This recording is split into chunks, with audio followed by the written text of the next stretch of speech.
നമസ്കാരം. Good morning കേരളത്തിലേക്ക് എല്ലാ പ്രേക്ഷകർക്കും സ്വാഗതം. എല്ലാവർക്കും നല്ലൊരു ദിവസം ആശംസിക്കുകയാണ്.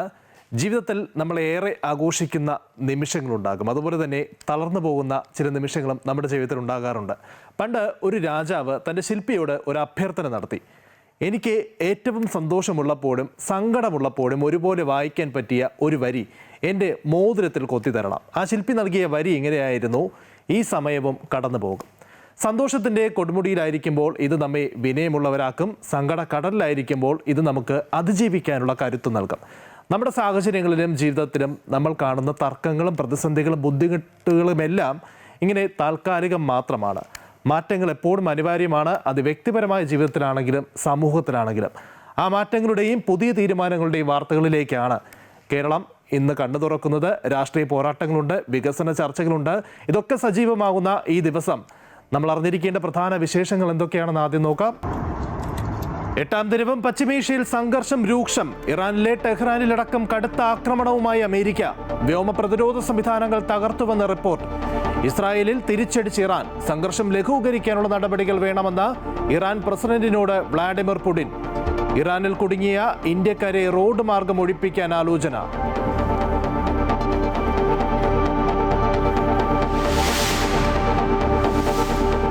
ബഹ്റിനിൽ നിന്നും നാട്ടിലേക്ക് മടങ്ങാൻ ഇന്ത്യൻ എംബസിയെ സമീപിച്ചപ്പോൾ ഒരു സഹായവും ലഭിച്ചില്ല എന്ന് താമരശ്ശേരി രൂപതാ ബിഷപ്പ്. ഷാഫി പറമ്പിൽ എംപിയുടെ സഹായം കൊണ്ടാണ് മടങ്ങാനായതെന്നും മാർ റെമിജിയോസ് ഇഞ്ചനാനിയൽ. വന്യമൃഗശല്യത്താൽ വലിയുന്ന കർഷകന് സ്വയം രക്ഷയ്ക്കുള്ള അവകാശം പോലും സംസ്ഥാന സർക്കാർ നൽകുന്നില്ല എന്ന് വിമർശനം. Amrita news exclusive.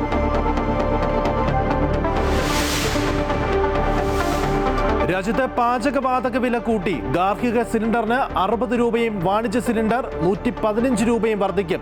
സംസ്ഥാനത്ത് ഗാർഹിക LPG സിലിണ്ടറിന്റെ വില 922 രൂപ, വാണിജ്യ സിലിണ്ടർ 1890 രൂപ. പുതുക്കിയ വില ഇന്ന് മുതൽ പ്രാബല്യത്തിൽ. ആശങ്കയുണ്ടെങ്കിലും വിതരണത്തിന് തടസ്സമുണ്ടാകില്ല എന്ന് കേന്ദ്രം.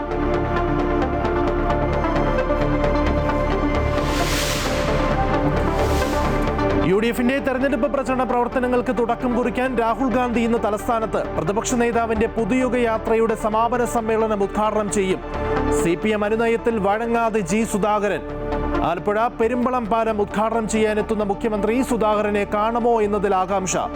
തിരുവനന്തപുരം നേമത്ത് പൊതുജന മുന്നേറ്റ ക്യാമ്പയിനുമായി രാജീവ് ചന്ദ്രശേഖറും. വട്ടിയൂർക്കാവിൽ ചുവരെഴുതി പ്രചരണത്തിന് തുടക്കമിടാൻ ശ്രീലേഖയും ഇന്ന് കളത്തിലിറങ്ങും.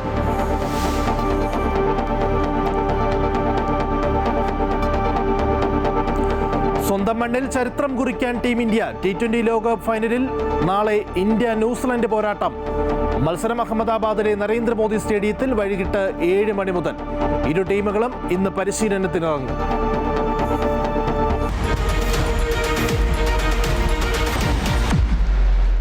പശ്ചിമേഷ്യയിലെ വാർത്ത തന്നെയാണ് ഏറ്റവും പ്രധാനം. ഇന്നും 8ാം ദിവസമാണ്, പക്ഷേ ഇപ്പോഴും സംഘർഷം കനക്കുകയാണ്. ഇറാനിൽ കടുത്ത ആക്രമണമാണ് അമേരിക്ക നടത്തുന്നത്. ടെഹ്റാനിലടക്കം അമേരിക്ക വ്യോമാക്രമണം നടത്തി. ഇറാന്റെ വ്യോമ പ്രതിരോധ സംവിധാനങ്ങൾ തകർത്തു എന്നാണ് റിപ്പോർട്ടുകൾ. നിരുപാധികമായ കീഴടങ്ങൽ ഒഴികെ ഇറാനുമായി ഒരു കരാറും ഉണ്ടാകില്ല എന്നാണ് US പ്രസിഡന്റ് ഡൊണാൾഡ് ട്രംപ് ആവർത്തിക്കുന്നത്. തങ്ങളുടെ പ്രതിരോധ സംവിധാനം ശക്തിപ്പെടുത്താനാണ് അമേരിക്കയുടെ ഇപ്പോഴത്തെ നീക്കം. ആന്റി ഡ്രോൺ സംവിധാനം അടക്കം ശക്തിപ്പെടുത്തും. ആയുധ നിർമ്മാതാക്കളുമായുള്ള നിർണായക കൂടിക്കാഴ്ച ഇന്നുണ്ടാകും. ഇറാന്റെ വ്യോമ മേഖല പൂർണ്ണമായും നിയന്ത്രണത്തിലാക്കാനാണ് അമേരിക്കയുടെ ശ്രമം. തലസ്ഥാന നഗരമായ ടെൽ അവീവിലടക്കം നടത്തിയ ആക്രമണം പ്രതിരോധിച്ചതായി ഇസ്രായേൽ സൈന്യം പറഞ്ഞു. പലയിടത്തും മിസൈൽ അവശിഷ്ടം പതിച്ച് തീപിടുത്തമുണ്ടായെന്നും റിപ്പോർട്ടുകളുണ്ട്. അതിനിടെ ഇറാനും തിരിച്ചടി ശക്തമാക്കുകയാണ്. US ആക്രമണത്തിൽ ഇറാനിൽ മരിച്ചവരുടെ എണ്ണം 1300 കവിഞ്ഞു. ലബനോനിലും മരണം 217 കടന്നതായിട്ടാണ് റിപ്പോർട്ട്. അതേസമയം ഇറാനിൽ കുടുങ്ങിയ ഇന്ത്യക്കാരെ റോഡ് മാർഗം ഒഴിപ്പിക്കാൻ കേന്ദ്രം ആലോചിക്കുന്നുണ്ട്.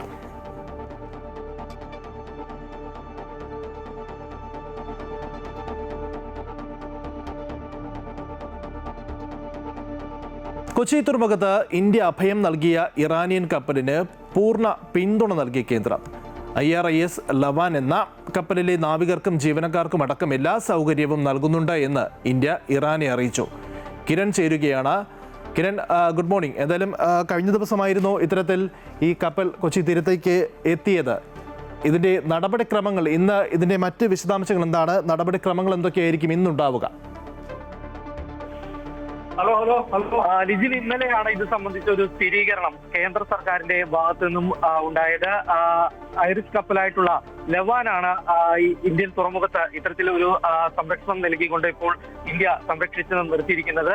ഇത് വിശാഖപട്ടണത്ത് നടന്ന നാവിക അഭ്യാസത്തിൽ പങ്കെടുക്കാൻ വേണ്ടി എത്തിയതായിരുന്നു ഈ കപ്പൽ. പിന്നീട് തിരികെ മടങ്ങുന്നതിനിടയിൽ യന്ത്ര തകരാറുണ്ടാവുകയും ഇറാനിയൻ ഭരണകൂടം ഇന്ത്യയെ സമീപിക്കുകയുമായിരുന്നു. കപ്പലിന് നങ്കൂരമിടാനായിട്ട് അവസരം ഒരുക്കണമെന്നുള്ളൊരു ആവശ്യമായിരുന്നു ഭരണകൂടം ആവശ്യപ്പെട്ടിരുന്നത്. കപ്പലിന് നങ്കൂരമിടാനായിട്ട് അവസരം ഒരുക്കണമെന്നുള്ളൊരു ആവശ്യമായിരുന്നു ഭരണകൂടം ആവശ്യപ്പെട്ടിരുന്നത്. ഇത് ഫെബ്രുവരി 28-നായിരുന്നു ഇത്തരത്തിലൊരു ആവശ്യം സർക്കാരിന് മുന്നിലേക്ക് വെക്കുന്നത്. പിന്നീട് മാർച്ച് 1-ന് അനുമതി നൽകുകയും മാർച്ച് 4-ന് കൊച്ചി തുറമുഖത്തേക്ക് ഈ കപ്പൽ അടുപ്പിച്ചു എന്നുള്ളൊരു കാര്യമാണ് ഏതായാലും കേന്ദ്ര സർക്കാർ വ്യക്തമാക്കിയിരിക്കുന്നത്. 183 ജീവനക്കാരായിരുന്നു ഈ കപ്പലിൽ ഉണ്ടായിരുന്നത്. ഈ 183 പേരും സുരക്ഷിതരാണ് എന്നുള്ളൊരു കാര്യം കൂടി നാവികസേന അറിയിക്കുന്നുണ്ട്. ഇവർ എല്ലാം തന്നെ കൊച്ചിയിലെ നാവിക ആസ്ഥാനത്തിലുള്ള കേന്ദ്രങ്ങളിലായിട്ടാണ് ഇവരെ താമസിപ്പിച്ചിരിക്കുന്നത്.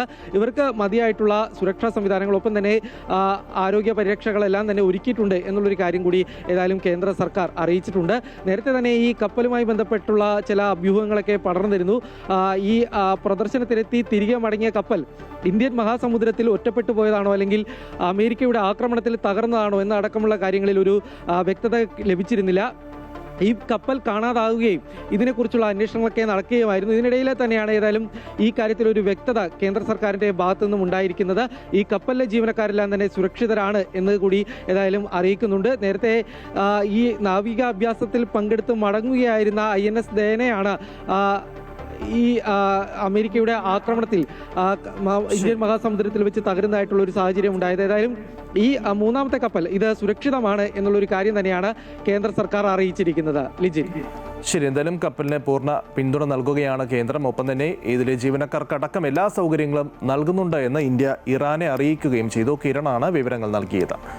ബഹ്റിനിലെ യുദ്ധാനുഭവം അമൃത ന്യൂസിനോട് പങ്കുവച്ച് താമരശ്ശേരി രൂപതാ ബിഷപ്പ് മാർ റെമജിയൂസ് ഇഞ്ചനാനിയൽ നാട്ടിലേക്ക് മടങ്ങാൻ ഇന്ത്യൻ എംബസിയെ സമീപിച്ചപ്പോൾ ഒരു സഹായവും ലഭിച്ചില്ല എന്നും ഷാഫി പറമ്പിൽ MPയുടെ സഹായം കൊണ്ടാണ് മടങ്ങാനായതെന്നും ബിഷപ്പ് പറയുന്നു. വന്യമൃഗശല്യത്താൽ വലയുന്ന കർഷകന് സ്വയം രക്ഷയ്ക്കുള്ള അവകാശം പോലും നൽകാനാകാത്ത സർക്കാർ എന്തിനെന്ന ചോദ്യമാണ് തെരഞ്ഞെടുപ്പ് അടുക്കുമ്പോൾ ഉയരുന്നത് എന്നും ബിഷപ്പ് ചോദിച്ചു. തിരഞ്ഞെടുപ്പ് രാഷ്ട്രീയത്തിൽ സഭ പരസ്യമായ നിലപാട് പ്രഖ്യാപിക്കാറില്ലെങ്കിലും കൃത്യമായ രാഷ്ട്രീയ സൂചനകൾ നൽകാറുണ്ട്. വന്യമൃഗശല്യം ഉൾപ്പെടെയുള്ള വിഷയങ്ങളിൽ സഭയ്ക്കും കർഷകർക്കും ഒരേ ആദിയാണെന്ന് താമരശ്ശേരി രൂപതാ ബിഷപ്പ് മാർ റെമജിയോസ് ഇഞ്ചനാനിയൽ പറഞ്ഞു. ഇവിടെ കാളികാവിൽ അവിടെ പറമ്പിൽ റബ്ബർ വെട്ടിക്കൊണ്ടിരുന്ന സഹോദരനല്ലേ ആക്രമിക്കപ്പെട്ടത്. അവനൊരു തോക്ക് കൊടുത്തിരുന്നെങ്കിലും ഇവിടെ തോക്കാരും എടുക്കാൻ പാടില്ല എന്നൊരു നിയമം, അതായത് സ്വയം രക്ഷയ്ക്കുള്ള അവകാശത്തിനുള്ള സാഹചര്യങ്ങൾ പോലും ഇല്ലാതാക്കുന്ന ഒരു സർക്കാർ എന്തിന്? ബഹ്റിനിലെ യുദ്ധമുഖത്ത് നിന്നപ്പോഴുള്ള ആകുലത എനിക്കിപ്പോഴും ഉണ്ട്. അതിൻ്റെ ഇരട്ടി ആകുലതയാണ് ഓരോ മലയോരത്തും താമസിക്കുന്ന കർഷകനുള്ളത്. അതേസമയം വയനാട് തുരങ്കപാത ഉദ്ഘാടന വേദിയിലും വികസനത്തിന് രാഷ്ട്രീയമില്ലെന്ന് അമൃത ന്യൂസിനോട് പറഞ്ഞ ബിഷപ്പ് ഈ അവസരത്തിൽ ഉമ്മൻചാണ്ടിയെയും KM മാണിയെയും ഓർമ്മിക്കുന്നുവെന്നും പ്രതികരിച്ചിരുന്നു. തെരഞ്ഞെടുപ്പിൽ കർഷകരുടെ ആവശ്യം സഭ മുന്നോട്ട് വെക്കുമെന്ന് ബിഷപ്പ് ഉറപ്പിച്ചു പറയുന്നു. മലയോര കർഷകർക്കൊപ്പം നിൽക്കുന്ന ആളുകൾക്കൊപ്പമാണ്. തീർച്ചയായിട്ടും അതിനെന്താണ് സംശയമുള്ളത്? അവരുടെ ജീവനും അവരുടെ സുരക്ഷിതത്വവും കാർഷിക മേഖലയിലുള്ള അവരുടെ ഒരു സന്തോഷമല്ലേ നമുക്ക് ഏറ്റവും പ്രധാനപ്പെട്ടത്. കഴിഞ്ഞ മാസം ഫെബ്രുവരി 25-ന് കത്തോലിക്ക കോൺഗ്രസിൽ പങ്കെടുക്കാൻ ബഹ്റിനിൽ എത്തിയപ്പോഴുണ്ടായ യുദ്ധാനുഭവവും ബിഷപ്പ് പങ്കുവച്ചു. നാട്ടിലേക്ക് മടങ്ങാൻ ഇന്ത്യൻ എംബസിയെ സമീപിച്ചെങ്കിലും ഒരു സഹായവും ലഭിച്ചില്ല. ഒടുവിൽ ഷാഫി പറമ്പിൽ MP ഇടപെട്ടതിനാലാണ് ഫെബ്രുവരി 28-ന് നാട്ടിലേക്ക് മടങ്ങാനായത്. ആരും ഞങ്ങളെ അന്വേഷിച്ചില്ല. അംബാസഡറെ ഞാൻ വിളിച്ചിരുന്നു ഞങ്ങൾക്ക് പോകാനുള്ള, പക്ഷെ അദ്ദേഹത്തിന് അതിനെക്കുറിച്ച് അറിവില്ല എന്നാണ് എന്നോട് പറഞ്ഞത്. അതെന്നെ വളരെയധികം വിഷമിപ്പിച്ചു. ബഹ്റിനിൽ കുടുങ്ങിക്കിടക്കുന്ന സഹോദരങ്ങളെ നാട്ടിലെത്തിക്കാനുള്ള അടിയന്തര നടപടികൾ ഇന്ത്യ ഗവൺമെന്റ് സ്വീകരിക്കണമെന്നാണ് ബിഷപ്പ് പറയുന്നത്. MM Ragesh, Amrita news, Kozhikode. ഇനി തെരഞ്ഞെടുപ്പുമായി ബന്ധപ്പെട്ട വിശേഷത്തിലേക്കാണ്. UDFന്റെ തെരഞ്ഞെടുപ്പ് പ്രചരണ പ്രവർത്തനങ്ങൾക്ക് തുടക്കം കുറിക്കാൻ രാഹുൽ ഗാന്ധി ഇന്ന് തലസ്ഥാനത്തെത്തും. പ്രതിപക്ഷ നേതാവിന്റെ പൊതുയുഗ യാത്രയുടെ സമാപന സമ്മേളനം അദ്ദേഹം ഉദ്ഘാടനം ചെയ്യും. രാഹുൽ ഗാന്ധിയുടെ വരവിന് പിന്നാലെ സ്ഥാനാർത്ഥി നിർണയ ചർച്ചകൾ അതിവേഗത്തിൽ പൂർത്തിയാക്കാനാണ് കോൺഗ്രസിൽ നീക്കം. പ്രാദേശിക ഘടകങ്ങളിലെ തർക്കം ചർച്ച ചെയ്ത് പരിഹരിക്കും. അൻഫിലിറ്റ് ചേരുന്നുണ്ട്. അൻഫിലിറ്റ്, ഗുഡ് മോർണിംഗ്. എന്തായാലും ഏകദേശം ഒരു മാസത്തോളം നീണ്ടുനിന്ന പൊതുയുഗ യാത്രയ്ക്ക് ഇന്ന് സമാപനം കുറിക്കുകയാണ്. അതിനേക്കാൾ ഉപരി ഇനി തെരഞ്ഞെടുപ്പ് പ്രഖ്യാപനത്തിന് ദിവസങ്ങൾ മാത്രമാണ് ഉള്ളത്. ആ ഒരു ഘട്ടത്തിൽ രാഹുൽ ഗാന്ധി തന്നെ സമാപന സമ്മേളനത്തിൽ പങ്കെടുക്കുന്നു. രാഷ്ട്രീയപരമായി വളരെ നിർണായകമായിട്ടുള്ള അവസാന സമാപന സമ്മേളനം കൂടിയാണ്. എന്തായാലും പരമാവധി കളറാക്കാൻ തന്നെയായിരിക്കുമല്ലോ UDF-ഉം കോൺഗ്രസും ശ്രമിക്കുക.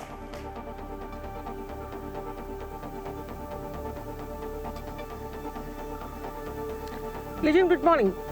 ലിജിൻ പറഞ്ഞതുപോലെ തന്നെയാണ്, അതിനകത്ത് യാതൊരു സംശയവുമില്ല. വലിയ ആഘോഷ പരിപാടിയാക്കി മാറ്റുകയാണ് UDF തലസ്ഥാനത്ത് ഇന്ന്. കാരണം പ്രതിപക്ഷ നേതാവ് VD സതീശൻ നയിച്ച പുതുയുഗ യാത്ര, അത് ഒരു മാസത്തോളം നീണ്ടുനിന്ന കാസർഗോഡ് മുതൽ ആരംഭിച്ച ആ പുതുയുഗ യാത്രയുടെ സമാപനമാണ് ഇന്ന് തലസ്ഥാന ജില്ലയിൽ. അത് വലിയ രീതിയിൽ തന്നെ രാഹുൽ ഗാന്ധി തന്നെ നേരിട്ട് ഇവിടെ എത്തുന്നു. അദ്ദേഹം സമാപന സമ്മേളനം വൈകിട്ട് പുത്തരിക്കണ്ട മൈതാനത്ത് ഉദ്ഘാടനം ചെയ്യുകയാണ്. ഇന്ന് 2 ദിവസം മുമ്പ് തന്നെ ഈ സമാപന സമ്മേളനത്തിന്റെ ഒരുക്കങ്ങളൊക്കെ തന്നെ നേതാക്കന്മാർ, തലസ്ഥാനത്ത് കേന്ദ്രീകരിച്ച നേതാക്കന്മാരുടെ മുന്നൊരുക്കങ്ങളും ഒക്കെ നേരിട്ട് വിലയിരുത്തുന്നു. തിരുവനന്തപുരം DCC അധ്യക്ഷനായ N ശക്തൻ അതിന്റെ ചുമതല, അതായത് പുത്തരിക്കണ്ടത്തെ അതിന്റെ പരിപാടികളുടെയൊക്കെ ചുമതല അദ്ദേഹത്തിന് തന്നെയായിരുന്നു.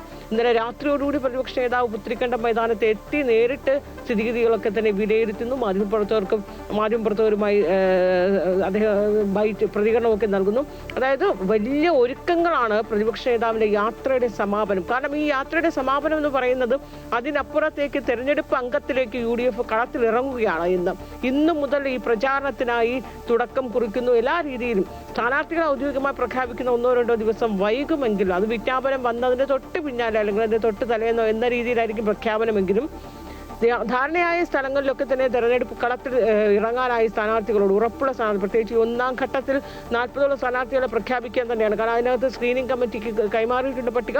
സ്ക്രീനിംഗ് കമ്മിറ്റി അത് 1-2 ദിവസത്തിനുള്ളിൽ ചർച്ച ചെയ്ത് പരിഹരിക്കും. അപ്പോൾ ഏറെക്കുറെ ധാരണയായിട്ടുണ്ട് പ്രമുഖരൊക്കെ എവിടെയൊക്കെ ഏതൊക്കെ കളത്തിലാണ് എന്നത്. അവരെയൊക്കെ തന്നെയും നേരിട്ട് പ്രചാരണ ഗോതയിലേക്ക് ഇറങ്ങാനായി തീരുമാനിച്ചുറപ്പിച്ചിരിക്കുകയാണ്. അവരോട് ഈ ഔദ്യോഗിക പ്രഖ്യാപനത്തിന് വേണ്ടി കാത്തു നിൽക്കേണ്ടതില്ല എന്ന് തന്നെ പറഞ്ഞു കഴിഞ്ഞിരിക്കുകയാണ്. അപ്പോൾ എല്ലാ അർത്ഥത്തിലും UDF സജ്ജമാവുകയാണ്. ഇപ്പോൾ ഉഭയകക്ഷി ചർച്ചകളൊക്കെ ഏറെക്കുറെ 1-2 ദിവസത്തിനുള്ളിൽ പൂർത്തിയായി UDF പൂർണ്ണമായും കളത്തിലിറങ്ങുകയാണ്. കാരണം UDF ഇക്കുറി ചരിത്രം തിരുത്തി കുറിക്കുന്നു. കാരണം എന്തായാലും ഒരു ഭരണ മാറ്റം ഉറപ്പിച്ചിരിക്കുകയാണ്. തീർച്ചയായും മൻഫ്ലിറ്റ് അതാണ്. ഇനി ഈ BJP-യുടെ കാര്യം കൂടെ നമ്മൾ പരിശോധിക്കേണ്ടതുണ്ട്. പ്രത്യേകിച്ച് BJP സംബന്ധിച്ചിടത്തോളം തലസ്ഥാന നഗരി വളരെ പ്രധാനമാണ്. അതിലെടുത്തു പറയേണ്ടത് നേമം, വട്ടിയൂർക്കാവ് അടക്കമുള്ള സ്ഥലങ്ങൾ തന്നെയാണ്. എന്തായാലും അവിടെ ഇപ്പോൾ വട്ടിയൂർക്കാവിൽ ചുമരെഴുതി പ്രചരണത്തിന് തുടക്കമിടാൻ ശ്രീലേഖ ഇന്ന് കളത്തിലിറങ്ങുകയാണ്. എന്തായാലും തലസ്ഥാന നഗരിയിൽ ഒരു ത്രികോണ പോരാട്ടം ഉണ്ടാകുന്നു, അല്ലെങ്കിൽ അത് BJP ഉറപ്പാക്കുന്നു അല്ലേ?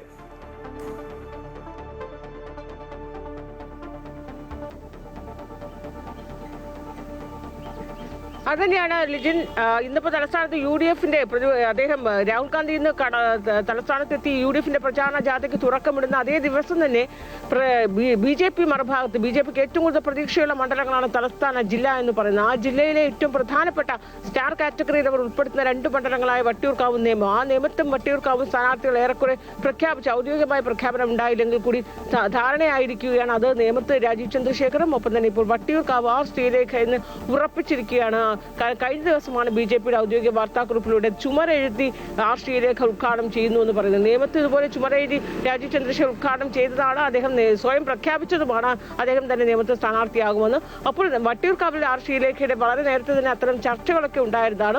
അത് നേതൃത്വം ഏറെക്കുറെ ഉറപ്പിച്ചിരിക്കുന്നു, അടിവരയിട്ടിരിക്കുന്നു. അതിന്റെ ഭാഗമായി ഇന്ന് 2 പേരും അവിടെ കളത്തിലിറങ്ങുന്നതാണ് ഏറ്റവും ശ്രദ്ധേയമാകുന്നത്. നേമത്ത് അതായത് ആ മണ്ഡലത്തിന്റെ വികസന മുരടിപ്പിനെതിരെ ഒരു പൊതുജന മുന്നേറ്റം എന്ന രീതിയിലുള്ള ഒരു ക്യാമ്പയിനുമായാണ് രാജീവ് ചന്ദ്രശേഖർ ഇന്ന് ഇറങ്ങുന്നത്. രാവിലെ 10 മണിക്ക് തന്നെ അദ്ദേഹം ആ ക്യാമ്പയിൻ നമ്മുടെ മണ്ഡലത്തിൽ ഉദ്ഘാടനം ചെയ്യുന്നു. വലിയ രീതിയിൽ ആൾക്കാരെ ഉൾക്കൊള്ളാൻ തന്നെയാണ് തീരുമാനം. അതേ രീതിയിൽ തന്നെ വട്ടിയൂർക്കാവ് ശ്രീലേഖയുടെ പ്രചാരണ പ്രവർത്തനങ്ങളൊക്കെ ഇന്ന് ആരംഭിക്കുന്നു. അങ്ങനെ ഈ 2 മണ്ഡലങ്ങളിലും BJP കളത്തിലിറങ്ങുന്നു സ്ഥാനാർത്ഥികൾ. ഇനി മുതൽ അവിടെ ആ മണ്ഡലങ്ങൾ കേന്ദ്രീകരിച്ച് പ്രവർത്തനവുമായി മുന്നോട്ട് പോകുന്നു. ഈ നേരത്തെ മറ്റ് പ്രഖ്യാപനം ഉള്ളതുപോലെ തന്നെ വിജ്ഞാപനം വന്നതിന് തൊട്ട് പിന്നാലെ സ്ഥാനാർത്ഥികളെ ഔദ്യോഗികമായി പ്രഖ്യാപിച്ച് മുന്നോട്ട് പോകാൻ തന്നെയാണ് തീരുമാനം BJP-യുടെ. ശരി, എന്തായാലും ഇന്ന് തലസ്ഥാന നഗരിയെ സംബന്ധിച്ചിടത്തോളം രാഷ്ട്രീയ പ്രാധാന്യം ഏറെയുണ്ട്. ഒരു വശത്ത് UDF-ന്റെ പൊതുയുഗ യാത്രയ്ക്ക് സമാപനം കുറിക്കുന്നു, മറുവശത്ത് BJP തങ്ങളുടെ ക്യാമ്പയിൻ കുറച്ചുകൂടി ശക്തിപ്പെടുത്തുകയാണ്. അൻഫ്ലിറ്റാണ് വിവരങ്ങൾ നൽകിയത്.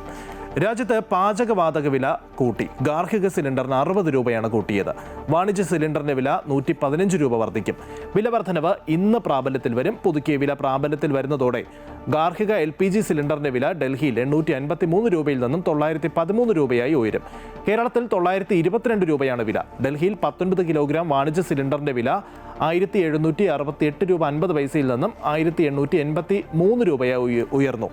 പശ്ചിമേഷ്യൻ സംഘർഷം രാജ്യത്തെ ഇന്ധന ലഭ്യതയെ ബാധിക്കുമോ എന്ന ആശങ്ക നിലനിൽക്കുന്നുണ്ടെങ്കിലും ഊർജ്ജക്ഷാമവും വിതരണ തടസ്സങ്ങളും ഉണ്ടാകില്ല എന്ന് കേന്ദ്ര പെട്രോളിയം പ്രകൃതിവാതക മന്ത്രി ഹർദീപ് സിംഗ് പുരി നേരത്തെ ഉറപ്പ് നൽകിയിരുന്നു. അങ്കമാലിയിൽ കോളേജ് വിദ്യാർത്ഥിനി ജസ്ലിയ ജോൺസൺ കാറിടിച്ച് മരിച്ച കേസിൽ ഡോക്ടർ സിറിയക് ജോർജിനെ ഇന്ന് കോടതിയിൽ ഹാജരാക്കും. പ്രതിയെ റിമാൻഡ് ചെയ്യണമെന്ന് പോലീസ് ആവശ്യപ്പെടും. അപകടം അറിഞ്ഞിട്ടും പ്രതി കാർ നിർത്താതെ പോയെന്ന് പോലീസ് കോടതിയിൽ വ്യക്തമാക്കും. അപകടശേഷം ഒളിവിൽ പോയ സിറിയക് ജോർജിനെ ഇന്നലെയാണ് പോലീസ് അറസ്റ്റ് ചെയ്തത്. രാഷ്ട്രപതി ദ്രൗപദി മുർമു ഇന്ന് പശ്ചിമ ബംഗാളിലെ ഡാർജിലിംഗ് സന്ദർശിക്കും. അന്താരാഷ്ട്ര സന്താൽ കൗൺസിൽ സംഘടിപ്പിക്കുന്ന 9ാമത് അന്താരാഷ്ട്ര സന്താൽ സമ്മേളനത്തിൽ പങ്കെടുക്കും. സാംസ്കാരിക സംരക്ഷണം, സാമൂഹ്യ വികസനം, ഗോത്രക്ഷേമം എന്നിവയെക്കുറിച്ചുള്ള ചർച്ചകൾ നടക്കും. വിവിധ മേഖലകളിലെ പ്രമുഖരും സാംസ്കാരിക രാഷ്ട്രീയ രംഗത്തെ പ്രമുഖരും പങ്കെടുക്കും. 1455.4 മീറ്റർ നീളം, 11 മീറ്റർ വീതി, കായലിന് കുറുകെ നിർമ്മിക്കുന്ന കേരളത്തിലെ ഏറ്റവും നീളമേറിയ പാലം. പറഞ്ഞു വരുന്നത് ആലപ്പുഴയിലെ പെരുമ്പളം പാലത്തിനെ കുറിച്ചാണ്. വേമ്പനാട്ട് കായലിന് കുറുകെ നിർമ്മിച്ച ഈ പാലം ഇന്ന് മുഖ്യമന്ത്രി പിണറായി വിജയൻ നാടിന് സമർപ്പിക്കുന്നതോടെ ഒരു ജനതയുടെ ആകെ സ്വപ്നമാണ് പൂവണിയുന്നത്.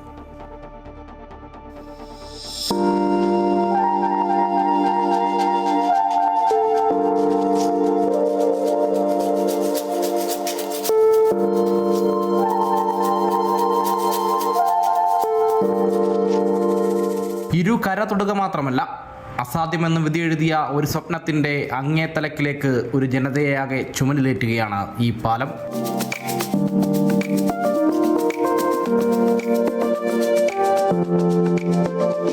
തീരാദുരിതത്തിൻ്റെ കണ്ണു നനയിക്കുന്ന ഇന്നലകൾ ഇനി ഓർമ്മത്താളുകളിലേക്ക് മറയും. ഭീതിയൊഴിഞ്ഞ് ശിരസുയർത്തി നിവർന്നു നിന്ന് അവിടുത്തുകാർ പറയും, ജലയാനങ്ങളില്ലാതെ നിങ്ങൾക്കിടയിലേക്ക് ഞങ്ങളും എത്തുമെന്ന്. സ്വപ്നമല്ലിത്, യാഥാർത്ഥ്യമാണ്. ഇച്ഛാശക്തിയുള്ളൊരു സർക്കാരിൻ്റെ നിശ്ചയദാർഢ്യത്തിൽ അങ്ങനെ പെരുമ്പളം ജനതയും ചിരിച്ചു തുടങ്ങുകയാണ്.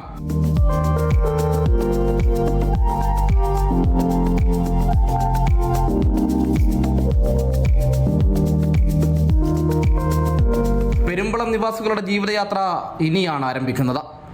കാറും കോളുമേൽക്കാത്ത ഉറച്ച സ്വപ്നത്തിൻ്റെ മറുകരയിലേക്ക് ആ എണ്ണമറ്റ ഹൃദയങ്ങൾ സധൈര്യം സഞ്ചരിച്ചു തുടങ്ങട്ടെ. ചരിത്രത്തിൻ്റെ ഭാഗമായി മാറിയ ഈ പാലത്തിലൂടെ. Ajaynath, Amrita news, Alappuzha.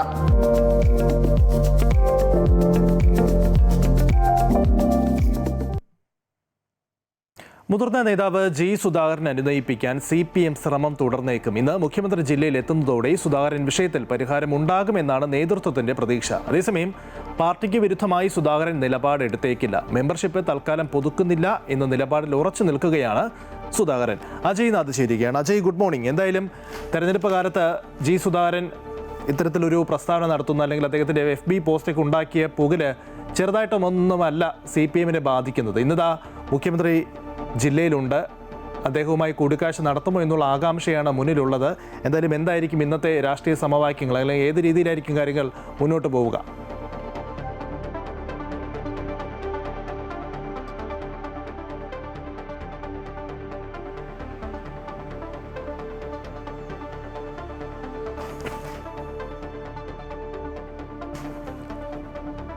Lijin, good morning. എന്തായാലും സുധാകരൻ വിഷയത്തിൽ CPMന് അത്ര കണ്ട് ഒരു ആശങ്കയില്ല എന്ന് വേണം മനസ്സിലാക്കാൻ. അതായത് ഇന്നലെ മന്ത്രി സജി ചെറിയാൻ ഉൾപ്പെടെ ഇത് സംബന്ധിച്ച് സൂചിപ്പിക്കുന്ന സാഹചര്യം ഉണ്ടായിരുന്നു. അതായത് നേതൃത്വം ഈ വിഷയത്തിൽ കൃത്യമായി ഇടപെടുന്നുണ്ട്. നേതൃത്വമാണ് ഈ വിഷയത്തിൽ ഇടപെടേണ്ടത്. അതിൻ്റെ അടിസ്ഥാനത്തിലാണ് കേന്ദ്ര കമ്മിറ്റി അംഗവും ജില്ലാ സെക്രട്ടേറിയറ്റ് അംഗവും ഇന്നലെ സുധാകരനെ വീട്ടിലെത്തി സന്ദർശിക്കുന്ന സാഹചര്യം ഉണ്ടായത്. CS സുജാതയും ഹരിശങ്കറുമായിരുന്നു എത്തിയത്. ഈ ഹരിശങ്കർ സുധാകരൻ്റെ ബന്ധു കൂടിയാണ്. സ്വാഭാവികമായും സുധാകരനെ നേരിൽ കണ്ട് ഇവർ സംസാരിക്കുന്ന സാഹചര്യം ഉണ്ടായിരുന്നു. അത് നേതൃത്വത്തിൻ്റെ ഇടപെടലിൻ്റെ ഭാഗമായിട്ടാണ് സുജാത ഉൾപ്പെടെയുള്ള നേതാക്കൾ സുധാകരനെ വീട്ടിലെത്തി സന്ദർശിച്ചത് എന്നാണ് സജി ചെറിയാൻ സൂചിപ്പിക്കുന്ന സാഹചര്യം ഉണ്ടായത്. അതായത് കൃത്യമായ അനുനയ നീക്കം CPM തുടരുന്നുണ്ട്. അതിൽ ഏറ്റവും നിർണായകം ഇന്ന് മുഖ്യമന്ത്രി ജില്ലയിലെത്തുന്നതാണ്. ഒരുപക്ഷെ മുഖ്യമന്ത്രി സുധാകരനുമായി കൂടിക്കാഴ്ച നടത്തുമോ വീട്ടിലെത്തുമോ എന്നുള്ള ചോദ്യങ്ങളെല്ലാം ഉയർന്നിരുന്നു. പക്ഷേ മുഖ്യമന്ത്രി ആ നിലയിലേക്ക് സുധാകരനെ വീട്ടിലെത്തി കാണാനുള്ള സാധ്യത കുറവാണ്. പക്ഷേ ഫോണിൽ ബന്ധപ്പെടുകയോ ഒരു പക്ഷേ സുധാകരനെ തൻ്റെ ഗസ്റ്റ് ഹൗസിലേക്ക് വിളിപ്പിക്കുകയോ ചെയ്യാനുള്ള സാധ്യതയുണ്ട്. പക്ഷേ അപ്പോൾ പോലും സുധാകരൻ യാത്ര ചെയ്യാൻ ബുദ്ധിമുട്ടുണ്ട്. അദ്ദേഹം അങ്ങനെ മുഖ്യമന്ത്രിയുടെ അടുത്തേക്ക് പോകാനുള്ള സാധ്യതയും പൂർണ്ണമായും പറയാൻ വേണ്ടി കഴിയില്ല. പക്ഷേ മുഖ്യമന്ത്രി സുധാകരൻ ഫോണിൽ വിളിക്കാനുള്ള സാധ്യതയുണ്ട്. എന്തായാലും ഇന്നലെ CA സുജാത ഉൾപ്പെടെയുള്ള നേതാക്കൾ സുധാകരനുമായി സംസാരിച്ചതിന് ശേഷം നാം മനസ്സിലാക്കുന്നത് നിലവിൽ പാർട്ടിക്ക് വിരുദ്ധമായ നിലപാടിലേക്ക് സുധാകരൻ പോകില്ലെന്നാണ്. പക്ഷേ അപ്പോഴും മെമ്പർഷിപ്പ് പുതുക്കില്ല എന്ന അതേ നിലപാടിൽ തന്നെ ഉറച്ചു നിൽക്കാനാണ് സുധാകരൻ നിലവിൽ ആഗ്രഹിക്കുന്നത്. പക്ഷേ അപ്പോഴും ഒരു സ്വതന്ത്ര സ്ഥാനാർത്ഥിയായി മത്സരിച്ച് പാർട്ടിക്ക് തലവേദന ഉണ്ടാകുന്ന തരത്തിലേക്ക് ഒരു നിലപാട് സുധാകരൻ സ്വീകരിക്കില്ല. അങ്ങനെ സുധാകരൻ്റെ നിലപാടിൽ ചെറിയ മഞ്ഞുരുക്കം ഉണ്ടായിട്ടുണ്ട് എന്ന് വേണം മനസ്സിലാക്കാൻ. മുഖ്യമന്ത്രി ജില്ലയിൽ ഇന്ന് പ്രധാനപ്പെട്ട നിരവധിയായിട്ടുള്ള പാലങ്ങൾ, റോഡുകൾ, AC റോഡ് ഉൾപ്പെടെയുള്ള റോഡുകൾ ഉദ്ഘാടനം നടത്തുന്നുണ്ട്. പെരുമ്പളം പാലം ഉൾപ്പെടെയുള്ള വലിയ ഒരു പദ്ധതികളുടെ ഉദ്ഘാടനമാണ് ഇന്ന് ജില്ലയിൽ നടക്കുന്നത്. സ്വാഭാവികമായും അതിൻ്റെ ഒരു ഭാഗമായിട്ട് കൂടി ഈ സുധാകരനെ ഫോണിൽ വിളിച്ച് ബന്ധപ്പെട്ട ഈ നിലവിൽ ജില്ലയിലുള്ള വിഷയത്തിൽ പരിഹാരം ഉണ്ടാക്കാനുള്ള ഒരു ക്രമീകരണം മുഖ്യമന്ത്രിയുടെ ഭാഗത്ത് നിന്ന് ഉണ്ടാകാനുള്ള സാധ്യതയും തള്ളിക്കളയാൻ കഴിയില്ല. എന്തായാലും നിലവിൽ സുധാകരൻ വിഷയത്തിൽ അത്ര കണ്ട ആശങ്ക CPM നേതൃത്വത്തിനില്ല എന്ന് വേണം മനസ്സിലാക്കാൻ. എങ്കിലും കൃത്യമായ ഇടപെടൽ CPM നേതൃത്വത്തിൻ്റെ ഭാഗമായി ഈ വിഷയത്തിൽ ഉണ്ടാകുന്നുണ്ട്. അത് സുധാകരനെ അനുനയിപ്പിക്കാൻ തന്നെയാണ്. അപ്പോഴും മെമ്പർഷിപ്പ് പുതുക്കില്ല എന്ന നിലപാടിൽ തന്നെ ഉറച്ചു നിൽക്കുകയാണ് സുധാകരൻ. അതിനി സമയമുണ്ടെങ്കിൽ പോലും മെമ്പർഷിപ്പ് നിലവിൽ പുതുക്കേണ്ടതില്ല, അനുഭാവിയായി തന്നെ തുടരും എന്നാണ് സുധാകരൻ്റെ വീട്ടിൽ നിന്നും കുടുംബത്തിൽ നിന്നും നമുക്ക് മനസ്സിലാക്കാൻ വേണ്ടി കഴിയുന്നത്. ശരി അജയ്, എന്തായാലും CPMൽ സുധാകരൻ്റെ വിഷയത്തിൽ ഒരു സസ്പെൻസ് തുടരുന്നു എന്ന് വേണം ഈ ഘട്ടത്തിൽ മനസ്സിലാക്കാൻ. മെമ്പർഷിപ്പ് താൻ പുതുക്കില്ലെങ്കിൽ പോലും പാർട്ടിയിൽ നയവ്യതിയാനം ഉണ്ടാകില്ല എന്നതടക്കമുള്ള കാര്യങ്ങൾ അദ്ദേഹം വ്യക്തമാക്കുന്നുണ്ട്. മുഖ്യമന്ത്രി ജില്ലയിൽ വരികയാണ്. എന്തായാലും മുഖ്യമന്ത്രിക്ക് സുധാകരൻ കൈകൊടുക്കുമോ എന്നൊക്കെ അറിയേണ്ടതുണ്ട്. അജയ് നാഥാണ് വിവരങ്ങൾ നൽകിയത്.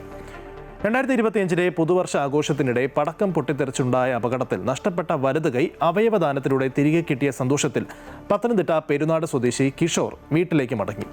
ബൈക്ക് അപകടത്തെ തുടർന്ന് ഫെബ്രുവരി 9 മസ്തിഷ്ക മരണം സംഭവിച്ച മുൻ ISR ഉദ്യോഗസ്ഥൻ P. അയ്യപ്പന്റെ വലതു കൈയാണ് കൊച്ചി അമൃത ആശുപത്രിയിൽ വെച്ച് കിഷോറിനെ വിജയകരമായി വെച്ചുപിടിപ്പിച്ചത്. ഈ കഴിഞ്ഞ ഫെബ്രുവരി 5 ക്ഷേത്രദർശനം കഴിഞ്ഞ് മടങ്ങുന്നതിനിടെയുണ്ടായ ബൈക്ക് അപകടത്തിലാണ് തൃപ്പൂണിത്തുറ സ്വദേശി P. അയ്യപ്പന് ഗുരുതരമായി പരിക്കേറ്റ് മസ്തിഷ്ക മരണം സ്ഥിരീകരിക്കുന്നത്. അയ്യപ്പന്റെ കരളും കൈകളും കണ്ണുകളും ദാനം ചെയ്യാൻ അമൃത ആശുപത്രിയിലെ ബ്ലഡ് ബാങ്ക് ജീവനക്കാരിയായ മകൾ ധന്യയും മകൻ ധനേഷും തീരുമാനമെടുത്തു. ആ കൈകളാണ് കിഷോറിന് തുണയായത്. പുതുവർഷ ആഘോഷത്തിനിടെ പടക്കം പൊട്ടിത്തെറിച്ചുണ്ടായ അപകടത്തിലാണ് കിഷോറിന് വലത് കൈ നഷ്ടമായത്. ഇന്ത്യയിലെ ആദ്യ കൈമാറ്റ ശസ്ത്രക്രിയയ്ക്ക് നേതൃത്വം നൽകിയ സർജൻ ഡോക്ടർ സുബ്രഹ്മണ്യ അയ്യരുടെ നേതൃത്വത്തിൽ 18 മണിക്കൂർ നീണ്ട സങ്കീർണമായ ശസ്ത്രക്രിയയിലൂടെയാണ് കിഷോറിന്റെ കൈ വെച്ചുപിടിപ്പിച്ചത്. ശസ്ത്രക്രിയയിൽ doctor Kishore P, doctor Sam Thomas എന്നിവരും പങ്കാളികളായി. അങ്ങനെ അയ്യപ്പൻ്റെ അങ്ങനെ ഫാമിലി ഈ കൈകൾ കൊടുക്കുന്നതിനും ഉപരിയായിട്ട് എല്ലാ അവയവങ്ങളും ദാനം ചെയ്യാൻ തയ്യാറായിരുന്നു. അങ്ങനെയുള്ളൊരു അവയവദാനത്തിലൂടെ മാത്രമാണ് ഇങ്ങനെ ഈ തരത്തിലൊരു ട്രാൻസ്പ്ലാന്റ് ചെയ്യാൻ ഞങ്ങൾക്ക് കഴിവുണ്ടായത്. ആ അവയവദാനം ഇതേപോലെ എത്ര മഹത്തരമാണെന്നുള്ളത് ഇങ്ങനെയുള്ള സന്ദർഭങ്ങളിലാണ് നമുക്ക് കൂടുതൽ മനസ്സിലാകുക. കാരണം ഓരോരുത്തർക്കും പുതിയ ജീവനാണ് ഈ അവയവദാതാക്കൾ കൊടുക്കുന്നത്. ഇതിലേറ്റവും പ്രത്യേകമായിട്ട് പറയേണ്ടത് കെ സോട്ടോ എന്ന ഗവൺമെൻറ് ഏജൻസിയുടെ പ്രവർത്തനമാണ്. കാരണം വളരെ കുറഞ്ഞു കിടന്ന ട്രാൻസ്പ്ലാന്റ്, ഓർഗൻ ഡൊണേഷൻ കാര്യങ്ങളൊക്കെ കേരളത്തിൽ വളരെ കുറവായിരുന്നു ഒരു കാലഘട്ടത്തിൽ. അതൊക്കെ പുനരുജ്ജീവിപ്പിച്ചിട്ട് കുറച്ച് നല്ല ഊർജ്ജസ്വലമായിട്ട് പ്രവർത്തിച്ചിട്ട് ഇപ്പോൾ ധാരാളം ഓർഗൻ ഡൊണേഷൻ കാര്യങ്ങൾ നടക്കുന്നുണ്ട്. ഗവൺമെൻറ്റിൻ്റെ ഭാഗത്തു നിന്നുള്ള ഏജൻസിയായ കെ സോട്ടോയുടെ പ്രവർത്തനം പറയാതിരിക്കാൻ പറ്റില്ല. അമൃത ആശുപത്രി കൊച്ചിയിലും ഫരീദാബാദിലുമായി നടത്തിയ 22ാമത്തെ കൈമാറ്റിവെക്കൽ ശസ്ത്രക്രിയയാണിതെന്നും ഇതോടെ ലോകത്ത് തന്നെ കൈമാറ്റിവെക്കൽ ശസ്ത്രക്രിയയിൽ അമൃത ആശുപത്രി മുൻപന്തിയിലെത്തിയെന്നും മഹത്തരമായ അവയവദാനത്തിലൂടെ ഓരോരുത്തർക്കും പുതിയ ജീവിതമാണ് ഉണ്ടാകുന്നതെന്നും ഡോക്ടർ സുബ്രഹ്മണ്യ അയ്യർ പറഞ്ഞു. അമൃത ന്യൂസ്, കൊച്ചി. കോട്ടയംകാർക്ക് മുന്തിരിത്തോട്ടം കാണാൻ ഇനി തമിഴ്നാട്ടിലെ കമ്പത്തേക്ക് പോകേണ്ട കാര്യമില്ല. കോട്ടയം പള്ളത്തുമുണ്ട് ഒരു കൊച്ചു മുന്തിരിപ്പാടം. റിട്ടയർഡ് ബാങ്ക് മാനേജർ ശ്രീകുമാറും സഹോദരൻ ശ്രീപ്രകാശും ചേർന്നാണ് തങ്ങളുടെ വീടുകൾക്ക് സമീപം മുന്തിരിത്തോട്ടം ഒരുക്കിയിരിക്കുന്നത്.